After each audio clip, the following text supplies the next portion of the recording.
Hey guys, welcome back to the channel. One surprisingly successful movie in the last few years was Countdown. There, a nurse and her sister download an app that can tell them when they're going to die. After finding out that the app is real and they only have 2 days left to live, the siblings must find a way to survive before their timer hits 0. Meanwhile, they're being taunted by demonic visions that are slowly driving them crazy. In this video, we'll look at what happens in the movie as well as how to overcome the demonic visions and beat the curse. The movie begins at a party where we see a few teenagers playing drinking games. There, one of the girls recommends the group a weight loss app. While searching for it, they stumble upon another app that can allegedly tell them when they're going to die. Just for fun, they download it to see who would die first. Most of them have a few decades left, but Courtney's phone says that she only has 3 hours to live. She shows it to her boyfriend, Evan, but he thinks it's just a bunch of nonsense. At the end of the party, Courtney is about to be driven home by Evan, but he's completely wasted. She decides not to go with him. Immediately after this, she gets a notification from the new app. It says that she has broken the user agreement. Courtney starts walking home but gets followed by a hooded stranger. Luckily, she makes it safely to her house, but when her timer starts approaching 0, her phone starts making loud noises that can't be stopped. To calm down, she goes into the bathroom to get a glass of water. As she does this, she gets attacked by something and is thrown into the air. When her timer goes to 0, she's dropped to the floor and dies. At about the same time, her boyfriend crashes his car and we see that Courtney would have been impaled by a massive tree branch had she driven with him. In Courtney's situation, it would have been much safer to stay with her friends than going home alone. Understandably, she doesn't want to ride in a car where the driver is obviously drunk. But if she's scared for her life, she can ask to sleep over at a friend's place or walk home with someone else. As we'll see throughout the movie, almost all the deaths happen when people are alone. The demon never seems to actually kill anyone if there's a random stranger nearby. We're going to look at this in more detail later, as there are more steps that need to be done to survive, but it's one of the most consistent things in the movie. We cut to Quinn Harris, a nurse working on a local hospital. There, Evan, the guy who survived the car crash, is currently awaiting an important surgery. He tells Quinn about the app, and out of curiosity, she and all of her colleagues download it. This time, Quinn's countdown says that she has less than 3 days left. In the meantime, Evan looks at the countdown app, which tells him that he'll die during the operation. To calm down, he goes out of his room but is followed by a dark creature. Evan tries running from it and flees to the stairs. When he enters, the lights shut off. He begins hearing footsteps and sees a demonic version of Courtney. When his countdown runs out, he's thrown off the railing and falls to his death. During Evan's death, there isn't any new information that's given to us, but we do see that he died when he was alone. It was only when he was alone in the staircase that he started seeing the demon. Now, being in a crowd or with others, that alone won't save you from being killed, but as you'll see, it plays a key role in your survival. What some people might think is that even if you're in a crowd, the demon will still come to kill you, but it will simply be invisible to everyone else. And that was my first thought too. But later in the movie, we see that the demon can be seen by everyone.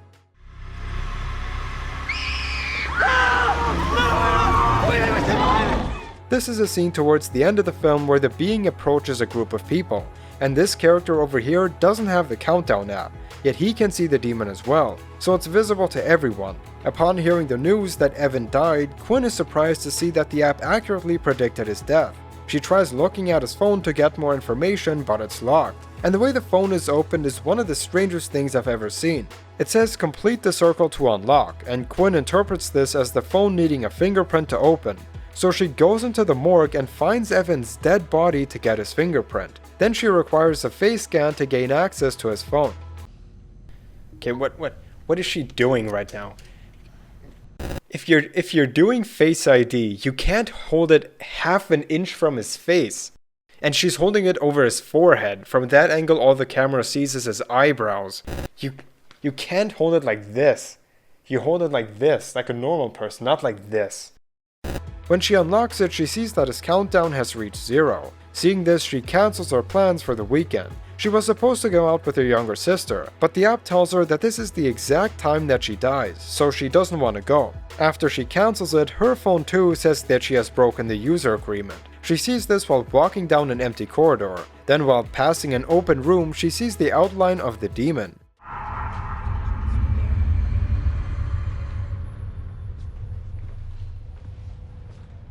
Only a few seconds later, the lead doctor talks to her. The outline of the demon here is the first time Quinn has a vision. These visions will start once the user agreement is broken. You will be taunted by demonic visions until the moment of your death. This is not the demon coming to kill you, but it's simply messing with you, trying to make you crazy. After seeing this, Quinn gets really bothered by the app, so she tries to delete it, but no matter what she tries, it simply won't uninstall. That evening, she investigates the death of Courtney in her apartment. She sees a video of the demon attacking one of the people whose countdown runs out. After that, she's startled by the dead Evan screaming at her. What's important to note here is that this is another demonic vision, this time of Evan. However, these visions can't hurt you. If it's not your time to die yet, nothing will happen. Once you understand this, you'll get a lot less scared by them. Yes, they might startle you a bit, but then you can just start making fun of them. At this point, they're basically like the underpaid actors in a haunted house. They can scare you, but they're not allowed to hurt you. So that night, Quinn sleeps in her car out of fear that something is in her home. In the morning, her sister Jordan asks if she can stay in the apartment instead of being babysitted, but Quinn tells her that it's not a good idea. Jordan sees that she downloaded the app and also gets quite curious. Later that day, Quinn goes to a phone store and asks to buy a new one with a new SIM card, but only a few seconds later, that phone too has the Countdown app. Now it's unclear if deleting the app actually does anything. I assume that having it contributes at least a little bit to the curse, since the characters spend a good portion of the movie trying to uninstall and delete it. Otherwise, if it made no difference if they owned the app or not, why would the film focus so strongly on it? So if removing the Countdown helps, you can get a phone that doesn't support any third-party apps. Get one of those old Nokia phones that can only display green and black. You can also get a simpler phone that doesn't have enough storage. It's later revealed that the program takes up about 60 gigabytes of space. Simply get a phone that doesn't even have that much storage and you should be good to go. The app is now successfully off your phone and cannot be installed. After getting the new phone, she goes into her car, where she sees the demon in her back camera. But when she looks out the window, nothing is there. When she looks at it closer, it appears right behind her, grabbing her face. This causes Quinn to back up and run into another car in the parking lot. This tells us that driving while the app is counting down can be extremely dangerous. Since the vision can appear at any point in time, it can cause you to get into an accident, which can impair your ability to survive the curse. So try to only use public transportation. If it attacks you there, you might seem like a weirdo in public, but it's much safer. Anyways, the owner gets pretty upset and goes to yell at her. Then a guy called Matt comes to defend her and tells the man to get away from her. He overheard her talking in the store and says that he knows she's seeing things, and so is he. Matt shows her his phone and it's revealed that he too owns the Countdown app, and his runs out a few hours before Quinn's. The two go to a bar to discuss what's happening to them. They talk about the strange moment when the app tells them that they have broken the user agreement. Both of them are really confused as they have no idea what the agreement even says. They want to look at the terms and conditions, but the only way to read it is when the app is open for the first time. They find some flat earther in the bar and tell him about the app. When he downloads it, they see that by accepting the terms, they must accept their fate and can't use the app's information to alter it. This is what they both did by canceling trips where they were supposed to die. So since they won't die naturally, a demon is after them. They decide to go to the priest in Quinn's hospital. They tell him about the app, however he doesn't really believe in this sort of stuff. But he knows someone else who can help. Before they leave, Matt goes to the bathroom. In there, he also sees a vision, taunting him about his little remaining time. But when another man comes into the room, the being disappears. This is the clearest evidence we get that the visions disappear when a stranger sees you. So if you're constantly around people who don't have the app, they won't appear. Instead, they happen exclusively when you're alone in your apartment or alone in your car, something like that. What you can do to avoid situations like this is hire a bodyguard to follow you around everywhere. The guys, Matt and Quinn, show that they have a few $1,000s and a car they're willing to trade in. That should be enough to hire a security guard for a few days. The average cost for a security guard is $30 an hour.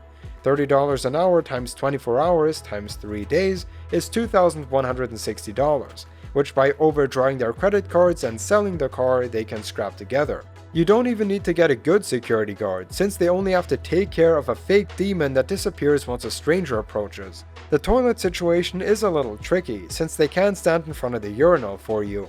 But the guard can wait outside, and when something attacks you, you can scream for help. The guard walks in, and just like how the man who walks in on Matt makes the vision disappear, so would the guard. But again, this doesn't stop the demon from killing you.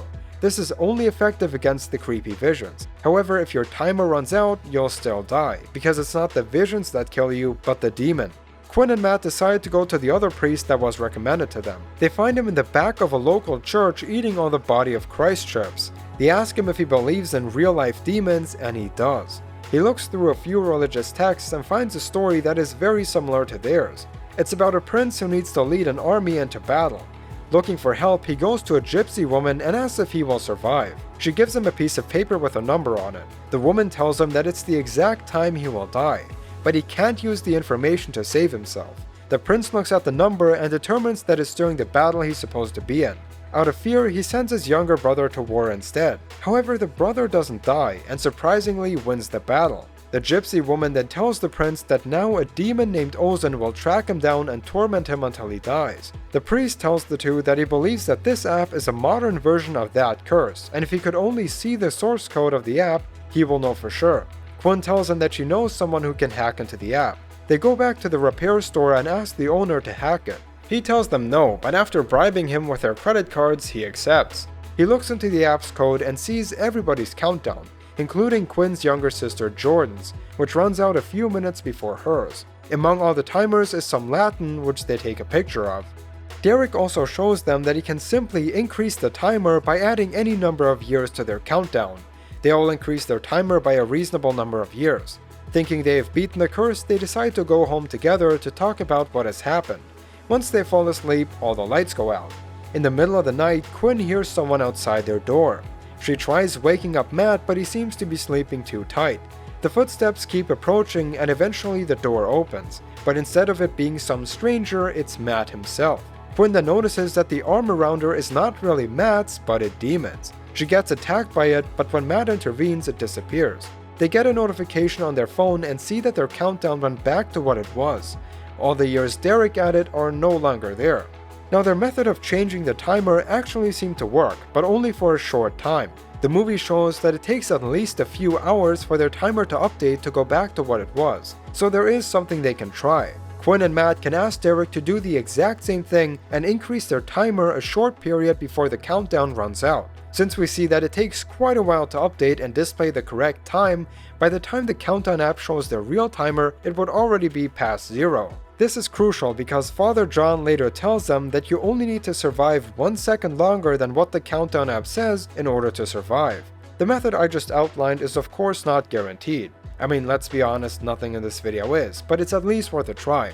We cut to Quinn's sister Jordan as she's being babysitted at home. She sneaks around the house to get her phone and sees that her countdown is also going back to what it was. Then she sees a shadow creature around the house that keeps coming closer. She doesn't know what to do, so she hides under the bed. She also gets attacked by a vision, so she tries to flee the house. Once she goes outside, Jordan runs into Quinn and Matt. They all agree that it's best to quickly go to Father John and ask him for help. After they arrive, he looks at the Latin written in the app's source code and sees that it's a curse from the devil. He interprets this as good news and tells them that if they can prove Satan a liar, they can break the curse. All they need to do is survive the countdown 1 second longer than they were supposed to and the curse is broken. Another option is killing someone whose countdown shows that they have much longer to live. Father John tells them that there are protection rituals to buy them enough time to beat the curse. One such way is to make a special circle of salt and they're safe inside. They mix some salt with paint and draw it on the floor. And this, Father John tells them, will keep them safe from Ozan. With only minutes left on Matt's clock, they go inside it. Suddenly, the lights go out. Seconds later, Ozan arrives but can't seem to enter the circle. Once he realizes this, he disappears, and Matt's phone starts making loud noises. Where did he go? Turn it off! I'm trying! Moments later, the demon reappears in the form of Matt's younger brother. The others focus on the loud noises that the app is making, but Matt doesn't hear any of it. He talks to his brother and gets lured out of the circle. Suddenly, a hand grabs his leg and Matt gets dragged away by the demon. He's then chased out into the street. Both Quinn and Jordan run after him, only to see him get hit by a car once his timer finally hits 0. Matt's death was probably avoidable. As the others were focused on the loud sounds of their phone, he was seeing his brother. But as we've seen many times now, if you're interrupted by someone, the vision stops. Now Father John is nearby, however he isn't looking at Matt and is completely distracted by the noises. If both Father John and Quinn would talk to Matt, he would most likely snap out of the vision, just like he did in the bathroom when the stranger walked in. We also see the best way to avoid the demon. It is to simply draw the circle of salt on the floor and it can't enter once it's been blessed. But here's the part where being around others really matters. We see that Matt was easily manipulated into stepping out of the circle. If you had someone else paying attention to you, they could stop you from exiting. And it's important not to be distracted by anything. So look at each other and not your phones, and make sure nobody walks out. If your phone starts making noises, just throw them away. In fact, you shouldn't even bring it in the first place. After they all walk out of the church, Jordan reveals that she got injured and quickly needs to go to the hospital. Now during Matt's death, it kind of made sense for Matt to exit the circle. He believed to see his younger brother, even though he knows the demon is playing tricks on him. And Quinn went after him because she really liked him. But there is absolutely no reason for Jordan to exit the circle. It doesn't make sense for her to run after Quinn because the demon comes after Jordan first. Her timer runs out 3 minutes before Quinn's. By staying in the circle, she would have automatically saved her sister. They all know that the demon can't hurt them if it's not their time. That's what Father John told them. And the visions don't really do anything. Running after Quinn only made things more complicated than they needed to be. If she simply stayed in the circle, they would have beaten it once Jordan's timer runs out. Also, in a situation like this, it's important to act selfish. Don't worry about helping others. Save yourself first, then assist your friends. Because they're dealing with supernatural forces, it's highly unlikely that you can do anything to help them anyways.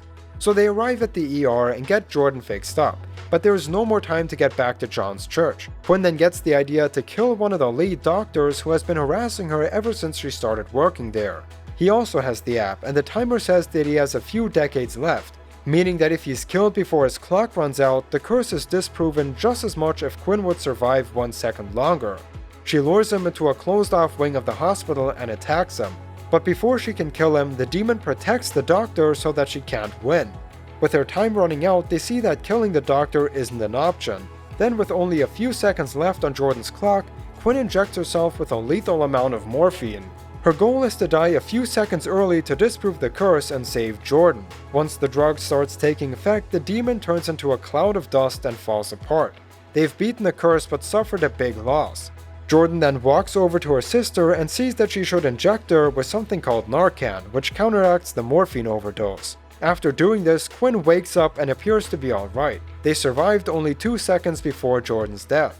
Here we see that you don't actually need to die when the timer hits 0, you simply need to be in cardiac arrest. The demon doesn't go by the biological definition of death, which would be brain and brainstem death. Instead, it goes after the clinical definition, which is simply lack of a heartbeat and breathing. The difference being that people do come back from clinical death, however biological death is irreversible. The morphine overdose just put Quinn in cardiac arrest, so she meets the clinical definition of death. With this information, we know that even if you do technically die, there is a slim chance that you can be brought back. Researchers estimate that 7% of people will make a full recovery.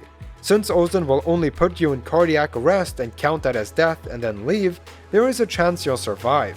This once again ties in with you being around others. Let's say Ozan drowns you. If you're alone, you will get irreversible brain damage that leads to death. However, if you're around your friends who can call an ambulance and perform CPR, there is a chance of you surviving.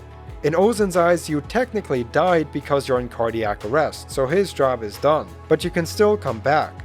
So those are some of the ways to beat the death app from Countdown. We've looked at how to overcome the demonic visions and how to beat the demon.